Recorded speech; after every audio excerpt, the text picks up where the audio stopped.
ഒമാനിലെ സലാലയിൽ നിന്ന് യമനിലെ സുക്കോത്ര ദ്വീപിലേക്ക് സിമന്റുമായി പോയ ഇന്ത്യൻ ഉരു നടുക്കടലിൽ മുങ്ങി ഒരാളെ കാണാതായി. ഉരുവിലുണ്ടായിരുന്ന 9 പേരിൽ 8 പേരെയും രക്ഷപ്പെടുത്താൻ സാധിച്ചിട്ടുണ്ട്. ഉത്തരേന്ത്യയിൽ നിന്നുള്ള ആളുകളാണ് അപകടത്തിൽപ്പെട്ടത്. കഴിഞ്ഞ ശനിയാഴ്ചയാണ് സലാലയിൽ നിന്നും യമന്റെ ഭാഗമായ സുക്കോത്ര ദ്വീപിലേക്ക് സിമന്റുമായി ഉരു പുറപ്പെട്ടത്.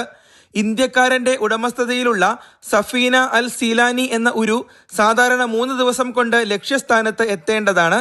ചൊവ്വാഴ്ച എത്തേണ്ടിയിരുന്ന ഉരു ബുധനാഴ്ചയും എത്താതായതോടെ ജീവനക്കാരെ ബന്ധപ്പെടാൻ ശ്രമിച്ചെങ്കിലും വിജയിച്ചില്ല. തുടർന്ന് സലാലയിലെ ഏജന്റിന്റെ നിർദ്ദേശപ്രകാരം സുക്കോത്രയിൽ നിന്നും മറ്റൊരു ഉരു ഇവരെ അന്വേഷിച്ച് പുറപ്പെടുകയായിരുന്നു. നടുക്കടലിൽ ഒഴുകി നടക്കുന്ന വിധത്തിലാണ് 8 തൊഴിലാളികളെ കണ്ടെത്തിയത്. അതിശക്തമായ തിരമാലയിൽ ഉരു കടലിൽ മുങ്ങുകയായിരുന്നുവെന്ന് ഇവർ പറഞ്ഞു. തകർന്ന ഉരുവിന്റെ കഷ്ണങ്ങളിലും മറ്റും തൂങ്ങിക്കിടന്നാണ് 8 പേർ രക്ഷപ്പെട്ടത്. ഒരു ദിവസത്തിലധികം ഇവർ നടുക്കടലിൽ ഒഴുകി നടന്നു. കാണാതായ ഒരാൾക്കായുള്ള തിരച്ചിൽ ഇപ്പോഴും തുടരുകയാണ്. രക്ഷപ്പെട്ടവരുടെ യാത്രാരേഖകളും മറ്റും ലഭ്യമായിട്ടുണ്ടെന്നും ഇവരെ നാട്ടിലെത്തിക്കാനുള്ള ശ്രമം തുടരുകയാണെന്നും embassy consular agent doctor Sanathanan അറിയിച്ചു. Mathrubhumi news, Salalah.